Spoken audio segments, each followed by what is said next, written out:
हाँ जी, last class में कैटालिटिक प्रॉपर्टी देख रहे थे। Now we move on to what number 3 या नंबर 4 जो भी प्रॉपर्टी है वो है एलॉय फॉर्मेशन।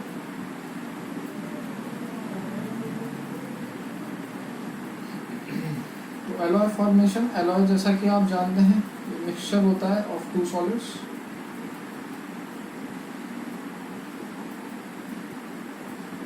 तो कोई भी दो सॉलिड को लिया जाता है और उन दो सॉलिड को आपस में मिक्स करके एक नया सॉलिड बना दिया जाता है, जैसे ब्रॉन्ज एक एलॉय है, ठीक है ना। तो ये मिक्सचर की बात करें तो ये इन्हें आपस में कैसे मिक्स कर दिया जाता है, या डी ब्लॉक के एलिमेंट जो है वो एलॉय फॉर्मेशन किस तरीके से शो करते हैं, उसके बारे में अगर मैं कुछ बताना चाहूँ तो देखिए, इसके पीछे का सीधा सीधा रीज़न ये है क्योंकि बराबरी की टक्कर होती है भैया। बराबरी की टक्कर होती है मतलब डी ब्लॉक के एलिमेंट एलॉय इसलिए बना पाते हैं because of their comparable size. D block के एलिमेंट एलॉय इसलिए बना पाते हैं because of their comparable size. जैसे आपने सुना होगा गोल्ड के अंदर जो एलॉय होता है वो किसका होता है, कॉपर का, ठीक है। क्यों आगे आऊं,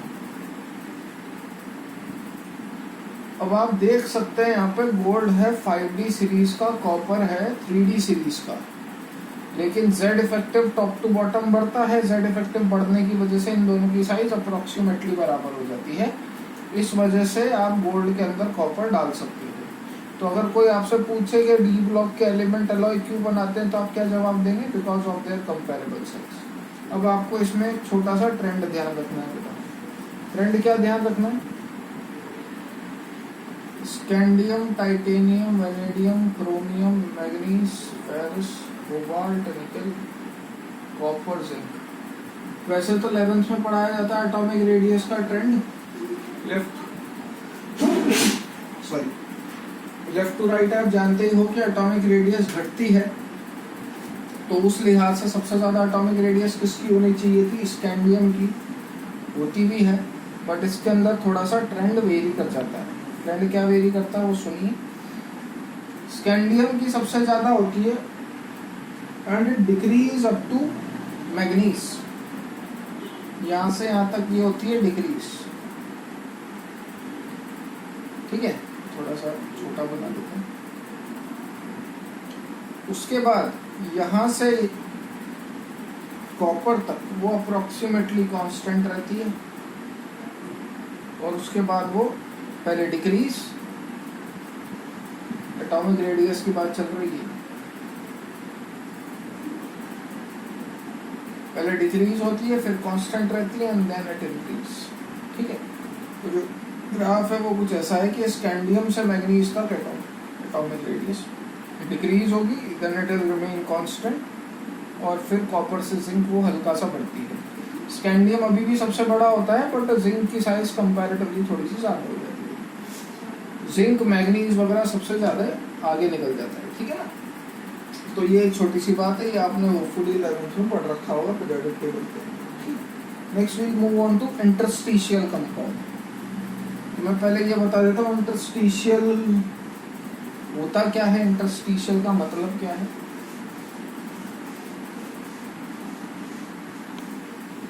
नोट्स आज आपके ग्रुप पर डाल दिए जाएंगे।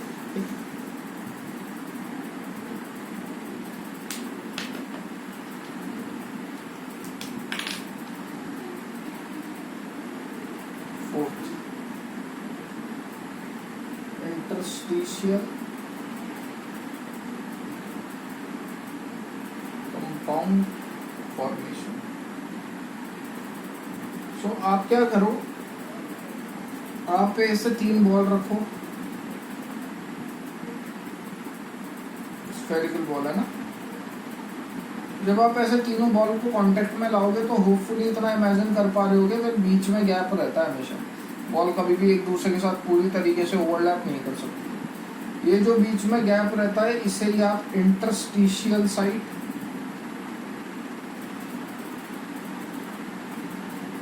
या फिर वॉइड बोलते हो, इसे ही आप इंटरस्टिशियल साइट या वॉइड बोलते हो। अब क्या करो, इस वॉइड के ऊपर यानी कि ये जो गैप है इसके ऊपर एक और बॉल टिका दो, ऐसे मार्कर चेंज कर देता हूँ। ठीक है, इस तरीके के वर्ड को बोलते हो आप टेट्राहेड्रल वर्ड। टेट्राहेड्रल वर्ड कैसा होता है, इसको देखोगे तो ये भी ऐसा ही है। यहाँ ऊपर से देखोगे तो आपको ये तीनों एक प्लेन में नजर आएंगे, ऐसा ऐसा देखोगे तो ये आपको तीनों एक प्लेन में नजर आएंगे, ये तीनों। और ऊपर वाला जो डंडी है वो अगर आप यहाँ से व्यू कर रहे हो तो, ठीक है ना, तो आपको ये डंडी दिखे, आपको सिर्फ ये तीन डंडे दिखेंगे और तीनों एक प्लेन में दिखेंगे। सो होपफुली इमेजिन हो पा रहा होगा। तो ये टेट्राहेड्रल वर्ड ही है। ऐसे मैं यहाँ से देख रहा हूँ तो मेरे को सिर्फ ये बॉल दिखेगी और इसका इतना पार्ट दिखेगा जो कि मेरे को सिर्फ एक प्लेन में दिखेगा। तो इसको अपन इंटरस्टिशियल साइट या इंटरस्टिशियल वर्ड बोलते हैं। खैर, मेरे बताने का ये डिटेल आएगी आपकी 12th में। मेरे बताने का तात्पर्य ये था भैया, इसके अंदर मैं बताना क्या चाह रहा हूँ वो मेन इन्फॉर्मेशन वो ये है कि इस इंटरस्टिशियल साइट पे ये डी ब्लॉक के एलिमेंट हैं और ये उन डी ब्लॉक के एलिमेंट के बीच का गैप है। तो वो पूछ सकता है आपसे कि भैया इस गैप में बताओ कौन सा एलिमेंट फिट हो सकता है। तो इस गैप में बेटा सिर्फ 4 एलिमेंट फिट हो सकते हैं, हाइड्रोजन, बोरोन, कार्बन और नाइट्रोजन। इन 4 एलिमेंट के अलावा कोई इस इंटरस्टिशियल साइट पे फिट नहीं हो सकता, यानी कि इस गैप पे फिट नहीं हो सकता। कोई पूछे रीजन क्यों? क्योंकि ये जो गैप होता है और इनकी जो साइज होती है वो कंपेरेबल होती है। इनकी साइज होती है छोटी और ये जो गैप भी है वो बहुत छोटा होता है। तो जो भी ट्रांजिशन मेटल यानी कि डी ब्लॉक के एलिमेंट होते हैं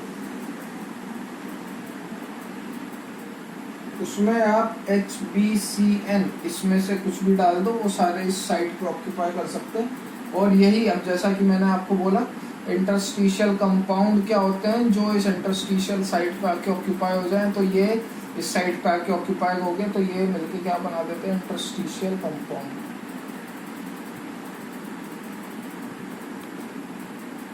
होपफुली बात क्लियर होगी। ठीक है, अब इसको बोलते हैं होस्ट और इसको बोलते हैं गेस्ट। हमेशा ध्यान रखिएगा गेस्ट कम होंगे, होस्ट ज्यादा होते हैं। ठीक है, तो ये जो होंगे 4 जो आपने बॉल लगाई, these are called as host. इसके अंदर आप जो भी एलिमेंट डालोगे this is what we called as guest. ठीक है,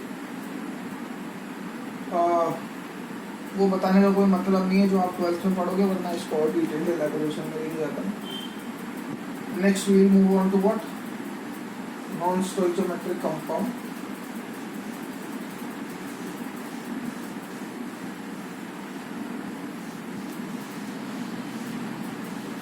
तो ये भी थोड़ा सा 12th का ही टॉपिक है।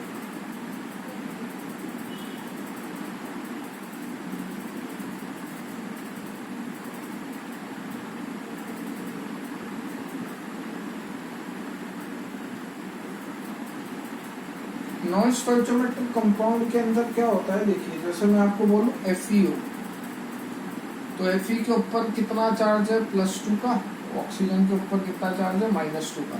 किस रेशो में ये लोग रिएक्ट कर रहे हैं, 1:1। इतना तो समझते होंगे। Al2O3 किस रेशो में रिएक्ट कर रहे हैं, 2:3। एल्यूमिनियम पे +3, ऑक्सीजन पे -2।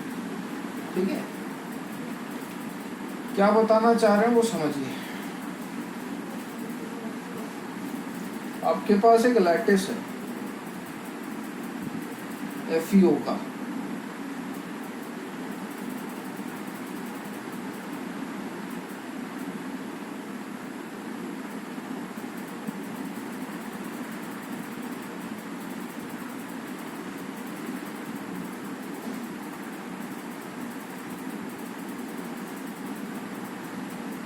ठीक है।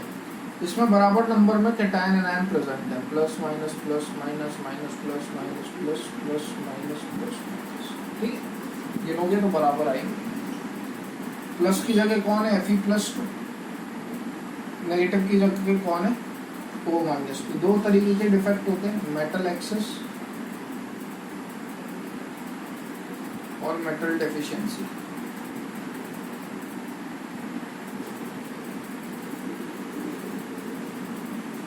ठीक है, 2 तरीके के डिफेक्ट होते हैं, मेटल एक्सेस और मेटल डेफिशिएंसी। मेटल एक्सेस के बारे में जब आप बात करोगे, ठीक है, जैसा कि अपन ने सॉलिड स्टेट में थोड़ा बहुत पढ़ ही रखा, मेटल एक्सेस के रिगार्डिंग जब अपन बात करेंगे तो मेटल एक्सेस का मतलब क्या है, ये मैंने सॉलिड स्टेट में बताया था, डिफिक्सिंग सॉलिड में। मेटल एक्सेस का मतलब क्या है, मेटल एक्सेस में मतलब पॉजिटिव वाला ज़्यादा एक्सेस में। अब यहाँ पे जब आप देखोगे तो Fe+2O-2, और मेटल डेफिशिएंसी मतलब पॉजिटिव वाला कम है, Fe+2O-2। क्या कहना चाह रहा हूँ सुनिएगा।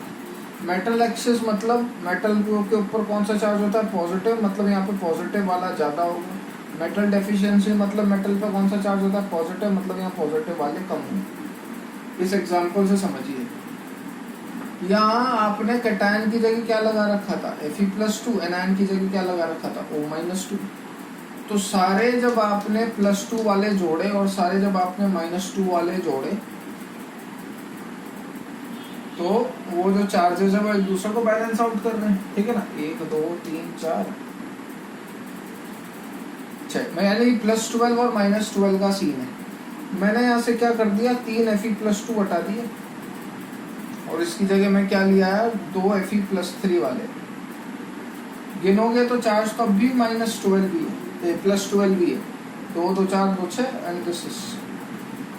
लेकिन बात क्या हुई, चार्जेस तो अब भी बराबर हैं लेकिन एक मेटल तो कम हो गया, यानी कि जो Fe और O पहले 1:1 के रेशो में रिएक्ट कर रहे थे, अब वो 1:1 के रेशो में रिएक्ट नहीं करेंगे। अब Fe O के कंपेयर में नंबर वाइज कम हो गए, तो Fe 0.98 O, Fe 0.93 O, these all are the examples of what, Fe 0.95 आएगा, sorry, Ni 0.98 O, these all are the examples of what, metal deficiency। यहाँ पे आप देख सकते हो कि एनायन तो एक है लेकिन कैटायन एक से छोटा है, सेम जैसे यहाँ पे एनायन ज़्यादा है लेकिन कैटायन कम हो गए। these are the example of non stoichiometric compound. जो इंटीजर में नहीं होते उसे आप नॉन स्टोइचोमेट्रिक कंपाउंड बोलते हो। तो मेटल डेफिशिएंसी के एग्जांपल ही होगा।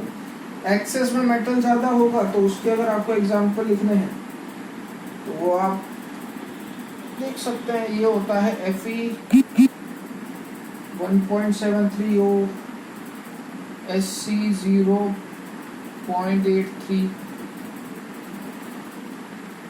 Sc स्कैंडियम ऑक्साइड है, Sc1 ऑक्सीजन 0.83, ठीक है। तो यहाँ पे आप देख सकते हैं मेटल ज़्यादा है, यहाँ पे मेटल कम है। So these all are the examples of non stoichiometric compounds, ठीक है। चलिए from here will continue in the next class.